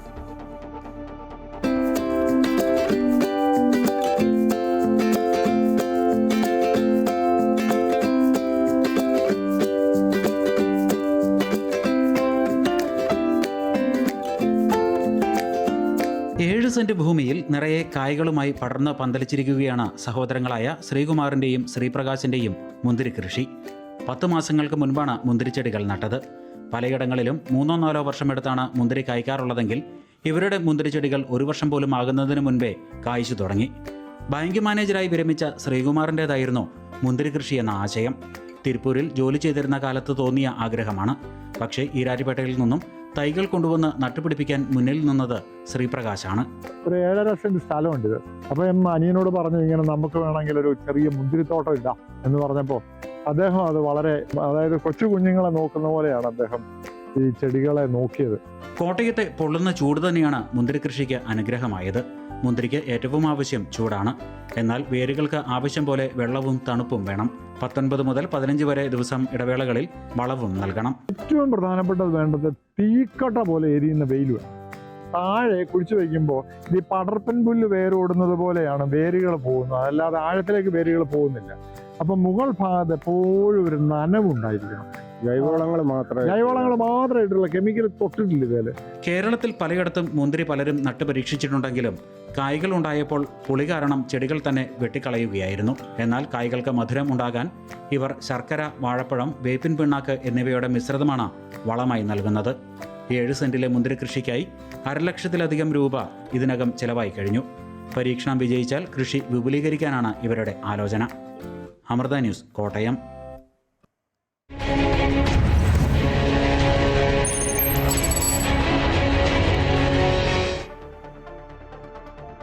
ഒരു കാലത്ത് മുസ്ലിം ലീഗിന്റെ ഉറച്ച കോട്ടയായിരുന്ന താനൂർ മണ്ഡലം 2016-ൽ വി അബ്ദുറഹ്മാനിലൂടെ അട്ടിമറി വിജയം നേടി LDF പിടിച്ചെടുക്കുകയായിരുന്നു. കഴിഞ്ഞ നിയമസഭാ തെരഞ്ഞെടുപ്പിലും മണ്ഡലം നിലനിർത്തിയ ഇടതുപക്ഷം മന്ത്രി എന്ന നിലയിൽ അബ്ദുറഹ്മാൻ നടപ്പിലാക്കിയ വികസനം 3ാം വട്ടവും അനുകൂലമാകുമെന്ന പ്രതീക്ഷയിലാണ്. എന്നാൽ നേരിയ വോട്ടിന് കഴിഞ്ഞ തവണ കൈവിട്ടുപോയ മണ്ഡലം ഇത്തവണ തിരിച്ചു പിടിക്കുമെന്ന ആത്മവിശ്വാസത്തിലാണ് UDF. മണ്ഡലത്തിൽ കാര്യമായ വോട്ട് വിഹിതമുള്ള NDAയും നേട്ടമുണ്ടാക്കാനാകുമെന്ന പ്രതീക്ഷയിലുമാണ്. മുസ്ലിം ലീഗിന്റെ ശക്തി കേന്ദ്രമായ മലപ്പുറം ജില്ലയിൽ സ്വതന്ത്രനെ ഇറക്കിയുള്ള പരീക്ഷണമാണ് താനൂരിനെ ഇടതുപക്ഷത്തോട് അടുപ്പിച്ചത്. കോൺഗ്രസിൽ നിന്ന് ഇടതുപക്ഷത്തെത്തിയ വി അബ്ദുറഹ്മാൻ 2016-ൽ ലീഗിന്റെ ഉരുക്കുകോട്ടയിൽ വിള്ളൽ വീഴ്ത്തി താനൂർ പിടിച്ചെടുത്തു. 4,918 വോട്ടുകൾക്ക് ലീഗിന്റെ കരുത്തനായ അബ്ദുറഹ്മാൻ രണ്ടത്താണിയെ പരാജയപ്പെടുത്തിയാണ് താനൂരിൽ ഇടതുപക്ഷം കയ്യൊപ്പ് ചാർത്തിയത്. എന്നാൽ 2021-ൽ PK ഫിറോസിനെ മുന്നിൽ നിർത്തി ലീഗ് മണ്ഡലം തിരിച്ചുപിടിക്കാൻ ശ്രമിച്ചെങ്കിലും കേവലം 895 വോട്ടുകളുടെ ഭൂരിപക്ഷത്തിൽ വി അബ്ദുറഹ്മാൻ വീണ്ടും തിരഞ്ഞെടുക്കപ്പെട്ടു. തീരദേശ മണ്ഡലമായ താനൂരിൽ MLA എന്ന നിലയിലും മന്ത്രി എന്ന നിലയിലും ചെയ്ത വികസന മുന്നേറ്റം വരാൻ പോകുന്ന തെരഞ്ഞെടുപ്പിലും ഇടതുപക്ഷത്തിന് അനുകൂലമായ സാഹചര്യം സൃഷ്ടിക്കുമെന്ന ആത്മവിശ്വാസത്തിലാണ് വി അബ്ദുറഹ്മാൻ. രാഷ്ട്രീയമായ മാറ്റത്തിന് ജനങ്ങൾ ആഗ്രഹിച്ചത് ഒരു നാടിൻ്റെ പ്രതിനിധി എന്നാൽ ആ നാടിന് ആവശ്യമുള്ള കാര്യങ്ങൾ തന്നെ ചെയ്യണം, അല്ലെങ്കിൽ ഏതെങ്കിലും മതത്തിൻ്റെ പേരിൽ മാത്രം വോട്ട് ചെയ്യാൻ നമ്മൾ ശ്രമിച്ചാൽ ആ നാട് തന്നെ ഇല്ലാതായി പോകുന്നൊരവസ്ഥ ഉണ്ടാവും എന്നുള്ള തിരിച്ചറിവ് താനൂരിലെ ജനങ്ങൾക്കുണ്ട്. അത് നല്ല രീതിയിൽ തന്നെ പ്രതിഫലിച്ചു. ഇന്നും അത് തന്നെയാണ്. ആ മാറ്റങ്ങൾ അവർ എന്താണോ ഉദ്ദേശിച്ചത് താനൂരിനെ സംബന്ധിച്ച് ആ മാറ്റങ്ങൾ ഉണ്ടായ പശ്ചാത്തലത്തിൽ രാഷ്ട്രീയപരമായും അതിന് മാറ്റം ഉണ്ടായിട്ടുണ്ട്. അപ്പോൾ ഏതെങ്കിലും രാഷ്ട്രീയ പാർട്ടി മാത്രമല്ല കാര്യങ്ങൾ നിശ്ചയിക്കുന്നത്, പൊതുസമൂഹമാണ്. ജനങ്ങൾ അതിൻ്റെ അവകാശമുണ്ട് എന്ന് തെളിയിച്ച ഒരു മണ്ഡലം കൂടിയാണ്. കാരണം 1,60,000 70,000 വോട്ടുകൾക്ക് ജയിച്ചിരുന്നൊരു മണ്ഡലത്തിലാണ് ഇടതുപക്ഷത്തിൻ്റെ പ്രതിനിധി ജയിച്ചു വരുന്നത്. അപ്പോൾ ജനങ്ങൾ ആഗ്രഹിക്കുന്ന വിധത്തിൽ മാറ്റങ്ങളുണ്ടായി. അതുകൊണ്ട് തന്നെ രാഷ്ട്രീയത്തിനതീതമായി അവർ വികസന കാര്യങ്ങൾക്കും നാടിൻ്റെ ഉയർച്ചക്കും ഒക്കെ തന്നെ വോട്ട് ചെയ്തു എന്നുള്ളതാണ്. ഇനിയും ആ രീതിയിലേക്ക് ജനങ്ങൾ മാറിയിട്ടുണ്ട്. അപ്പോൾ ഏത് രാഷ്ട്രീയ കക്ഷികളാണെങ്കിലും വികസന പ്രവർത്തനങ്ങൾ ശ്രദ്ധിക്കാതെ സ്വന്തം താല്പര്യങ്ങളിലേക്ക് മുന്നോട്ട് പോകുന്ന ആളുകൾ വോട്ട് ചെയ്യാൻ ഇനി താനൂരിലെ ജനങ്ങൾ കൂട്ടുനിൽക്കും എന്ന് എനിക്ക് തോന്നുന്നില്ല. എന്നാൽ മണ്ഡലത്തിൽ പ്രചാരണ കോലാഹലത്തിനപ്പുറം കാര്യമായ ഒരു വികസനവും ഉണ്ടായിട്ടില്ലെന്നും കുടിവെള്ളം ഉൾപ്പെടെയുള്ള പ്രശ്നങ്ങൾ ഇപ്പോഴും പരിഹാരമില്ലാതെ തുടരുകയാണെന്നും UDF ആരോപിക്കുന്നു. വികസനം ഒരു ഗിമ്മിക്കായിരുന്നുള്ളതാണ് യാഥാർത്ഥ്യം. 10 വർഷമുള്ള ആയിട്ട് താനൂരിൽ കുടിവെള്ളം എന്ന് പറഞ്ഞ സംഭവം പ്രാബല്യത്തിലായിട്ടില്ല. 2016 അദ്ദേഹത്തിൻ്റെ തെരഞ്ഞെടുപ്പ് ഏറ്റവും ഹൈലൈറ്റായിട്ട് താനൂരിൽ കുടിവെള്ളമില്ല എന്ന് പറഞ്ഞുകൊണ്ടാണ്. ഞാൻ വന്നു കഴിഞ്ഞാൽ ഉടനെ തന്നെ കുടിവെള്ള പ്രശ്നം പരിഹരിക്കുന്നതാണ്. കുടിവെള്ളമായിട്ടില്ല. പിന്നെ ഓരോ പ്രൊജക്റ്റുകളും, പിന്നെ ടോക്കൺ ഇട്ട് കഴിഞ്ഞാൽ, കൂപ്പൺ ഇട്ട് 1 രൂപ ഇട്ട് കഴിഞ്ഞാൽ 20 രൂപ 20 ലിറ്റർ വെള്ളം കിട്ടുന്ന ഒരു ക്രിസ്റ്റൽ എന്നൊരു പ്രൊജക്റ്റാണ് തുടങ്ങി. മണ്ഡലത്തിൽ 6ഓളം സ്ഥലത്ത് അതിൻ്റെ പ്രൊജക്റ്റ് ചെയ്തിട്ടുണ്ട്. പക്ഷേ അത് മുഴുവൻ ഇന്ന് ജീർണിച്ച് കിടക്കുന്ന അവസ്ഥയാണ്. അത് നിങ്ങൾ മണ്ഡലത്തിൽ നിങ്ങളൊരു ഓട്ടപ്രദർശനം നടത്തിയാൽ അദ്ദേഹത്തിൻ്റെ വാഗ്ദാനങ്ങളും ഫേസ്ബുക്കിൽ അദ്ദേഹം ഓരോ കാലത്ത് പ്രഖ്യാപിച്ച പദ്ധതികൾ എന്ന് പറയുന്ന പദ്ധതികൾ ഒന്നെങ്കിൽ ആ പദ്ധതി തന്നെ അവിടെ പോയി കാണാൻ പറ്റില്ല, പിന്നെ ചെയ്ത സംഭവങ്ങൾ തന്നെ പൂർത്തീകരിക്കാൻ പറ്റാത്ത സാഹചര്യം. ഇതാണ് സ്ഥിതി. കഴിഞ്ഞ തവണ നേരിയ വോട്ടിന് കൈവിട്ട മണ്ഡലം ഇത്തവണ നേടിയെടുക്കുമെന്ന ആത്മവിശ്വാസത്തിലാണ് മുസ്ലിം ലീഗ്. മണ്ഡലത്തിലെ വികസനത്തിൻ്റെ മുരടിപ്പ് വെച്ചുകൊണ്ടുള്ള ഒരു 6 ദിന നമ്മളുടെ ജാഥ നടന്നിരുന്നു. പിന്നെ പഞ്ചായത്ത് തലത്തിലൊക്കെ അതിൻ്റെ അലയോടി ഉണ്ടായിട്ടുണ്ട്. പിന്നെ വോട്ട് ചേർക്കുന്നതുമായി ബന്ധപ്പെട്ടുകൊണ്ടുള്ള കാര്യങ്ങൾ നടക്കുന്നു. യഥാർത്ഥ കാഴ്ചപ്പാടുള്ള ഒരു തെരഞ്ഞെടുപ്പിലേക്ക് കൊണ്ടുപോകുക എന്നുള്ള താങ്കൾ എന്തായാലും തിരിച്ചു പിടിക്കുമെന്നുള്ള യാതൊരു സംശയമില്ല. ഇത്തവണയും വി അബ്ദുറഹ്മാനെ തന്നെ സ്വതന്ത്ര സ്ഥാനാർത്ഥിയാക്കി മണ്ഡലം നിലനിർത്താനുള്ള ചർച്ചകളിലാണ് CPM ജില്ലാ നേതൃത്വം. നിയമസഭാ തെരഞ്ഞെടുപ്പിൽ പൂർണ്ണമായ ആത്മവിശ്വാസത്തോടു കൂടിയിട്ടാണ് ഇടതുപക്ഷ ജനാധിപത്യ മുന്നണി ജനങ്ങളെ സമീപിക്കും. കേരളത്തിലെ ജനങ്ങൾ വളരെ കൃത്യമായുള്ള തിരിച്ചറിവിലേക്ക് അവരെത്തിയിട്ടുണ്ട്. മതനിരപേക്ഷതയാണ്, മതനിരപേക്ഷ രാഷ്ട്രീയമാണ് ഞങ്ങളുടെ സംരക്ഷണം. അത് ഉയർത്തിപ്പിടിക്കുന്ന ഗവൺമെൻറ്റാണ് ഞങ്ങളുടെ ക്ഷേമം കൈകാര്യം ചെയ്യുന്നത് എന്നുള്ളത് അവർ തിരിച്ചറിഞ്ഞിരിക്കുകയാണ്. അവർ ഇതിന് കീഴടങ്ങില്ല. മതനിരപേക്ഷത ഉയർത്തിപ്പിടിക്കുന്നതിന് വേണ്ടിയിട്ട് ഇടതുപക്ഷത്തോടൊപ്പം ചേർന്ന് നിൽക്കും. അവിടെ താനൂർ വീണ്ടും വിജയത്തിലേക്ക് എത്തും എന്നുള്ള കാര്യത്തിൽ സംശയമില്ല. ഇരു മുന്നണികളും മാറി മാറി വിജയിച്ചിട്ടും താനൂർ ഇന്നും പിന്നോക്കാവസ്ഥയിലാണെന്നാണ് BJPയുടെ ആരോപണം. കേരളത്തിലെ താനൂർ നിയോജക മണ്ഡലത്തിൽ നിന്ന് ഒരു മന്ത്രി ഉണ്ടായിട്ട് താനൂർ നിയോജക മണ്ഡലത്തിലെ കഴിഞ്ഞ 15 വർഷത്തോളമായി താനൂർ ഗവൺമെൻറ് കോളേജിന് വേണ്ടിയുള്ള ശ്രമം നടക്കുന്നത്. എല്ലാ ഇലക്ഷൻ വരുമ്പോഴും ഏതെങ്കിലും തരത്തിലുള്ള ഒരു ഉദ്ഘാടനം അവിടെ നടത്തും. പക്ഷേ ഇന്ന് പോലും ഇതുവരെ ഈ ഇലക്ഷൻ്റെ പടിവാതിൽക്കൽ എത്തുന്ന ഇന്ന് വരെ അതിൻ്റെ ഉദ്ഘാടനം ചെയ്യാൻ കഴിഞ്ഞിട്ടില്ല. അതിൻ്റെ പണി പരിപൂർണമായിട്ടില്ല. അതുകൊണ്ട് താനൂർ വികസനം അല്ല ഉണ്ടായിട്ടുള്ളത്, വികസന മുരടിപ്പാണ് ഉണ്ടായിട്ടുള്ളത്. UDF വന്നാലും LDF വന്നാലും താനൂരിൻ്റെ വിഭവ സാഹചര്യങ്ങൾ ഉപയോഗപ്പെടുത്താനും താനൂരിലെ ദുരിതമനുഭവിക്കുന്ന സാധാരണക്കാർക്ക് പുരോഗതി കൊണ്ടുവരാനും UDFനും LDFനും കഴിഞ്ഞിട്ടില്ല. സ്ഥാനാർത്ഥികളെ പ്രഖ്യാപിക്കാനുള്ള അവസാനഘട്ട ചർച്ചകളിലാണ് മുന്നണി നേതൃത്വങ്ങൾ. നഷ്ടപ്പെട്ട കോട്ട തിരിച്ചുപിടിക്കാൻ മുസ്ലിം ലീഗും മണ്ഡലം നിലനിർത്താൻ ഇടതുപക്ഷവും താനൂരിൽ ശക്തമായ പോരാട്ടത്തിനാണ് ഒരുങ്ങുന്നത്. അമൃത ന്യൂസ്, മലപ്പുറം. ഓൺലൈൻ മാധ്യമങ്ങൾ അതിരുവിടുകയാണോ? കാണാം വനിതാ ജംഗ്ഷൻ.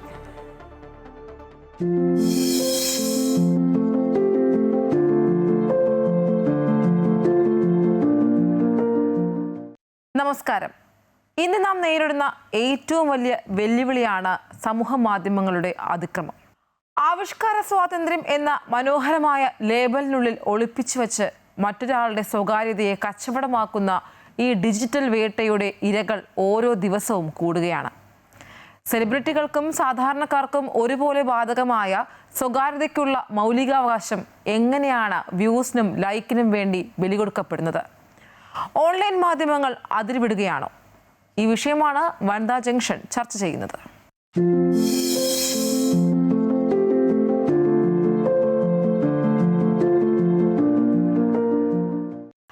മായ, ഓൺലൈൻ മാധ്യമങ്ങളുടെ അതിക്രമം എന്നല്ല, ഈ ആക്രമണം എന്ന് തന്നെ പറയേണ്ടി വരും.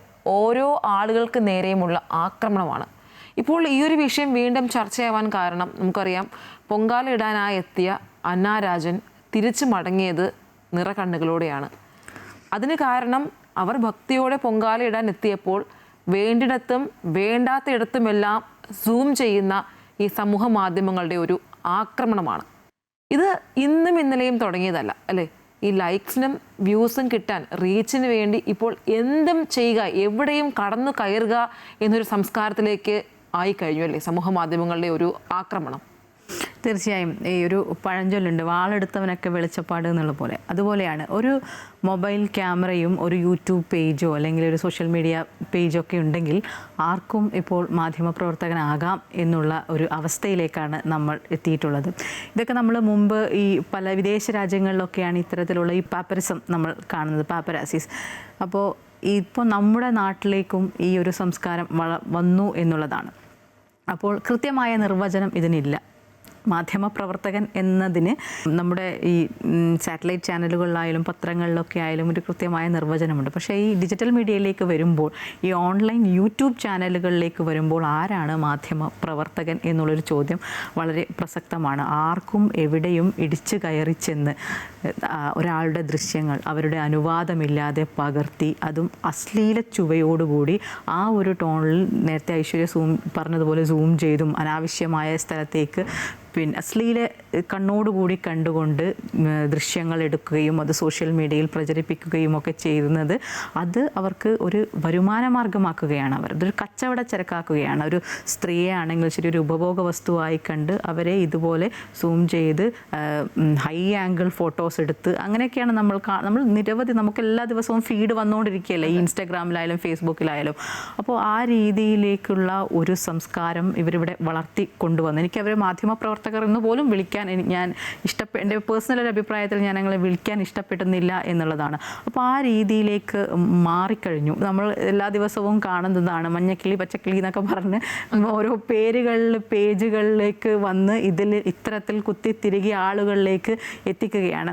ഇവർക്ക് ഇങ്ങനെ ഈ ആളുകളുടെ സ്വകാര്യതയിലേക്ക് ഇടിച്ച് കയറി ഈ രീതിയിൽ ദൃശ്യങ്ങളൊക്കെ എടുക്കാൻ ആരാണ് അനുവാദം തന്നത് എന്നുള്ളതാണ്. ഈ സെലിബ്രിറ്റികൾ എന്ന് പറയുന്നത് അവർ പബ്ലിക് പ്രോപ്പർട്ടി അല്ല, അവർ പബ്ലിക് ഫിഗറാണ്. അത് നമ്മൾ മനസ്സിലാക്കണം. ആ ഒരു ബോധമില്ലായ്മയാണ് ഇതിൻ്റെ പ്രധാനപ്പെട്ട ഒരു കാരണം എന്ന് പറയുന്നത്. സ്വകാര്യത എന്ന് പറയുന്നത് ഓരോ വ്യക്തിയുടെയും മൗലികാവകാശമാണ്. അത് സെലിബ്രിറ്റികൾക്കായിക്കോട്ടെ സാധാരണക്കാരനായിക്കോട്ടെ നമ്മുടെ മൗലികാവകാശമാണ്. നമുക്ക് ഭരണഘടനയൊക്കെ ഉറപ്പ് നൽകുന്നതാണ്. സുപ്രീം കോടതി വിധിയുണ്ട്, പുട്ടസ്വാമി വിധി. അതിൽ പറയുന്നുണ്ട് ഒരു സ്വകാര്യത എന്ന് പറയുന്നത് ഒരു വ്യക്തിയുടെ അവകാശമാണ് എന്നുള്ളത്. പക്ഷേ അതൊന്നും ഇവർക്ക് ബാധകമേ അല്ല. ഇത് എവിടെയും ആരുടെ ഇടയിലും ഇടിച്ച് കയറി ചെന്ന് അവരുടെ വീഡിയോ എടുക്കുക എന്നുള്ളതാണ്. നമ്മളത് ഈ പ്രസ് മീറ്റുകൾക്കും ഈ സിനിമ പ്രൊമോഷൻസിനൊക്കെയാണ് നമ്മളിത് കൂടുതലായിട്ട് കാണുന്നത്. ഇപ്പം കൂടുതൽ വിവാദമായി നമ്മളിപ്പോൾ ഇത് ചർച്ച ചെയ്യാൻ കാരണം ഐശ്വര്യ സൂചിപ്പിച്ചതുപോലെയുള്ള ആറ്റുകാൽ പൊങ്കാലയുടെ സമയത്ത് അവർ പൊങ്കാല ഇടാൻ വേണ്ടി വന്ന സമയത്തുള്ള ഇവരുടെ കുറേ കലാപരിപാടികളൊക്കെയാണ് നമ്മളിത് ചർച്ച ചെയ്യാൻ തന്നെ കാരണം. അതിലെനിക്ക് ഏറ്റവും കൂടുതൽ സങ്കടമായ ഒരു കാര്യം എന്ന് പറയുന്നത് ഒരു 10-15 വയസ്സുള്ള ഒരു പെൺകുട്ടിയാണ്. ആ പെൺകുട്ടി ഈ പൊങ്കാല ഇടുമ്പോൾ കുട്ടിയുടെ മുന്നിൽ ചെന്ന് ഇവർ ക്യാമറ വെച്ചങ്ങ് നിൽക്കുകയാണ്. അപ്പോൾ ഈ കുട്ടിക്ക് കുനിഞ്ഞു നിന്ന് ആ പൊങ്കാല ഇടാൻ പറ്റുന്നില്ല. അപ്പോൾ ആ കുട്ടിയുടെ അമ്മ ആ കുട്ടിക്ക് ഒരു തോർത്ത് കൊടുക്കുകയാണ്. ഇൻസ്റ്റഗ്രാം താരം.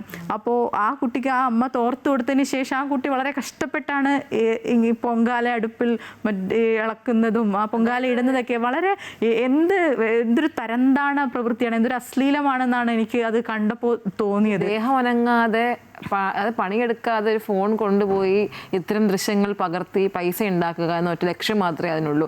പക്ഷേ അത് മറ്റൊരാളുടെ ജീവിതത്തിലോട്ട് കടന്നു കയറി അവരുടെ അനുവാദമില്ലാതെ അവരുടെ സ്വകാര്യ ചിത്രങ്ങൾ പകർത്തുക എന്ന് പറയുന്നത് ഒരു ക്രിമിനൽ കുറ്റം തന്നെയാണ്. അതിനെ ഒരു തരത്തിലും നമുക്ക് ന്യായീകരിക്കാനാകില്ല.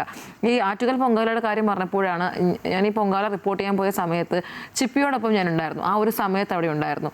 ചിപ്പിക്കായി കാത്തു നിന്ന മാധ്യമങ്ങൾ എന്ന് പറഞ്ഞു കഴിഞ്ഞാൽ അനവധിയാണ്. സാറ്റലൈറ്റ് ചാനലുകളും ഉണ്ടായിരുന്നു. അതിനേക്കാളും കൂടുതലായിരുന്നു 2 ഫോൺ, ഒരാൾ തന്നെ 2 ഫോണും പിടിച്ചുകൊണ്ട് ചിപ്പിയെ കാത്ത് നിൽക്കുന്നു. അപ്പോൾ അവിടെയുള്ള ഈ ചെറിയ ചെറിയ നടിമാരുടെയൊക്കെ ദൃശ്യങ്ങൾ പകർത്തി അവർ ഈ പറയുന്നത് തിരിയുന്നതും കുനിയുന്നതും ഡ്രസ്സ് എവിടെ നിന്നാണ് വാങ്ങിയത് അനാവശ്യ ചോദ്യങ്ങൾ ചോദിച്ച് ദൃശ്യങ്ങൾ പകർത്തി അവിടെ നിൽപ്പുണ്ടായിരുന്നു. ഈ സിനിമാ നടി ചിപ്പി ഇറങ്ങി വരുന്ന സമയത്ത് ഇറങ്ങി വരുന്നത് മുതൽ ഇവരുടെ ഈ ക്യാമറ കണ്ണുകൾ അവർക്ക് നേരെയാണ്. അത് ഈ നടക്കുന്നത് ഒന്ന് സൈഡ് തിരിയുന്നത്. അപ്പോൾ നമുക്കൊന്നും ദൃശ്യങ്ങൾ പകർത്താനായില്ല. ആ സമയത്ത് അവിടെ ഈ കുഞ്ഞു പയ്യന്മാരാണ്, വളരെ ചെറിയ പയ്യന്മാർ, 10-22 വയസ്സേ വരുള്ളൂ. ഈ പയ്യന്മാരും നമ്മുടെ ഈ ക്യാമറ ചേട്ടന്മാരും തമ്മിലൊരു ക്ലാഷ് ഉണ്ടായി ആ സമയത്ത്. കാരണം നമുക്ക് ദൃശ്യങ്ങൾ പകർത്താൻ പറ്റും, നമുക്കൊരു ചെറിയൊരു ബൈറ്റ് മാത്രം മതി.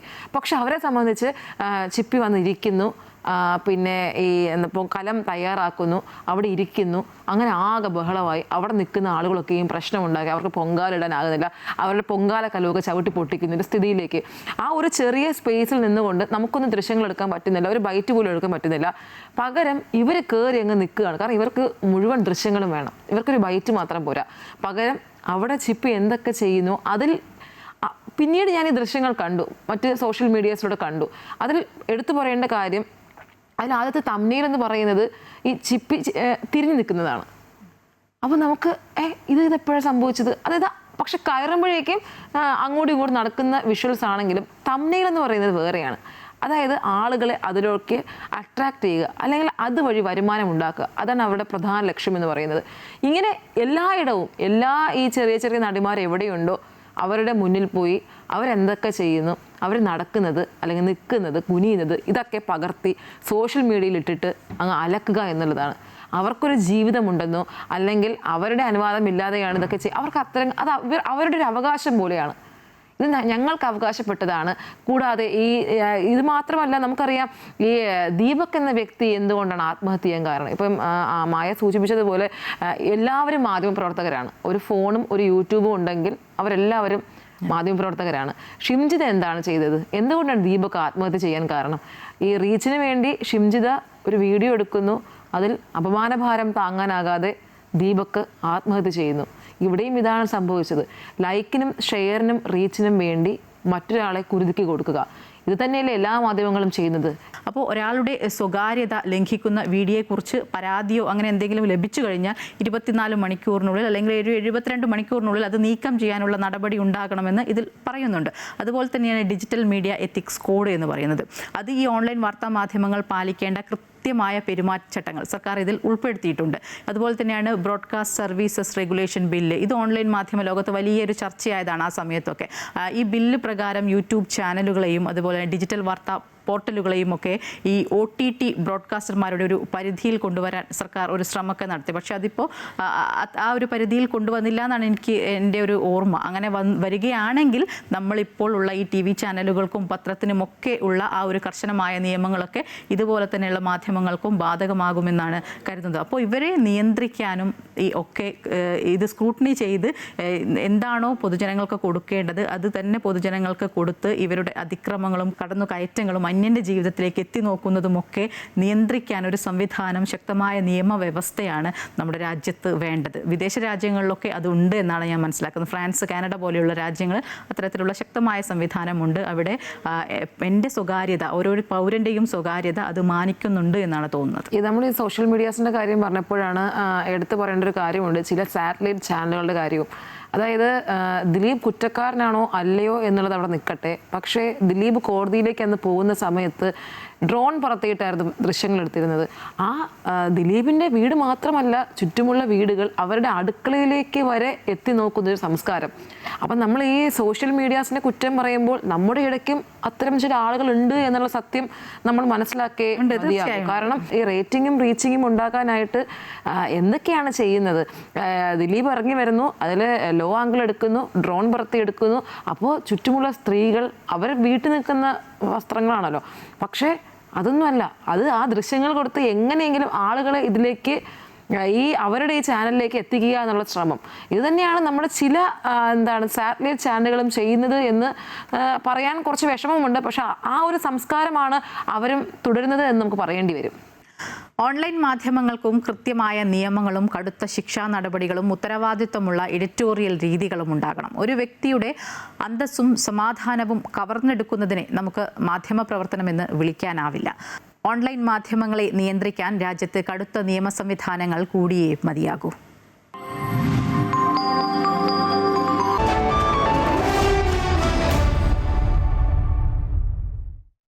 ഇനി വിപണി വിലയിരുത്തലുമായി ധനകാര്യ ഓഹരി വിദഗ്ധൻ കെ ദിലീപ് ചേരുകയാണ്. ദിലീപ്, എങ്ങനെയായിരിക്കും ഇന്നത്തെ വ്യാപാരം ആരംഭിക്കുക?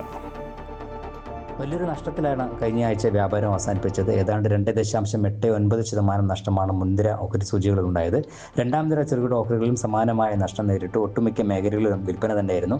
വിദേശ നിക്ഷേപ സ്ഥാപനങ്ങളും ചെറുകിട നിക്ഷേപകരും ഒരുപോലെ വിപണിയിൽ നിന്ന് വിറ്റൊഴിഞ്ഞതാണ് വലിയൊരു നഷ്ടത്തിലേക്ക് നീങ്ങിയത്. ആഭ്യന്തര നിക്ഷേപ സ്ഥാപനങ്ങൾ പല ദിവസങ്ങളിലും വലിയ തോതിൽ വിപണിയിൽ നിക്ഷേപത്തിൽ ഇടപെട്ടിരുന്നെങ്കിൽ കൂടിയും ആ ഒരു വീഴ്ചയെ പ്രതിരോധിക്കാനായില്ല. കഴിഞ്ഞ ഒരു ജൂലൈയിൽ ഇങ്ങോട്ട് നോക്കുമ്പോൾ ഒരാഴ്ചക്കിടെ ഉണ്ടാകുന്ന ഏറ്റവും വലിയ നഷ്ടമാണ് കഴിഞ്ഞ ആഴ്ച രേഖപ്പെടുത്തിയത്. ബാങ്കിങ് ഓഹരി സൂചികകളിലാണ് ഏറ്റവും വലിയൊരു നഷ്ടമുണ്ടായത്. ഒരുപക്ഷെ ബജറ്റ് ആ ഒരാഴ്ചയിൽ ഉണ്ടായതിനെക്കാട്ടും വലിയൊരു നഷ്ടം ബാങ്കിങ് ഓഹരി കഴിഞ്ഞ ആഴ്ച ഉണ്ടാവുകയും ചെയ്തു. അതിനാക്കം കൂട്ടിയത് ഇന്നലത്തെ ബാങ്കിങ് ഓഹരി ഉണ്ടായിട്ടുള്ള വീഴ്ചയാണ്. എന്തായാലും വരും ദിവസങ്ങളിലും വലിയ തോതിലുള്ള കയറ്റിറക്കങ്ങൾ വിപണിയിൽ പ്രതീക്ഷിക്കണം. യുദ്ധവുമായി ബന്ധപ്പെട്ട ഏതെങ്കിലും തരത്തിൽ ഒരു സമവായത്തിലേക്ക് നീങ്ങുന്നൊരു സാഹചര്യം ഉണ്ടാവുകയാണെങ്കിൽ മാത്രമേ വിപണിയിൽ ഈ ഒരു വിൽപ്പനയ്ക്കൊരു കുറവുണ്ടാവുകയുള്ളൂ. ഒപ്പം തന്നെ എണ്ണവിലയിൽ ഉണ്ടായേക്കാവുന്ന മാറ്റവും രൂപയുടെ മൂല്യത്തിലുണ്ടാവുന്ന ഇടിവ് ഇതെല്ലാം വിപണിയിലെ വീഴ്ചയിൽ സ്വാധീനിക്കുന്നുമുണ്ട്. എന്തായാലും വലിയ തോതിലുള്ള കയറ്റിറക്കങ്ങൾ വരുന്ന ആഴ്ചയിൽ വിപണിയിൽ തുടരും. സാങ്കേതികമായി മുൻനിര സൂചികയായി നിഫ്റ്റിക്ക് 24,000 എന്നുള്ള നിലവാരമാണ് അടിസ്ഥാന നിലവാരമായി കണക്കാക്കുന്നത്.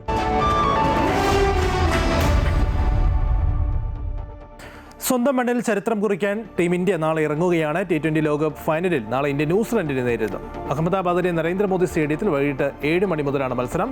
ഹോം ഗ്രൗണ്ടിൽ കപ്പ് നിലനിർത്തി ചരിത്രം എഴുതാനും തുടർച്ചയായ 2ാം കിരീടം നേടാനും ലക്ഷ്യമിട്ടാണ് ഇന്ത്യ ഇറങ്ങുന്നത്. ഗുഡ് മോർണിംഗ് കേരളം പൂർണ്ണമാവുകയാണ്. കൂടുതൽ വാർത്തകൾക്കായി അമൃത ന്യൂസിന്റെ യൂട്യൂബ് ചാനൽ കാണുക. നമസ്കാരം.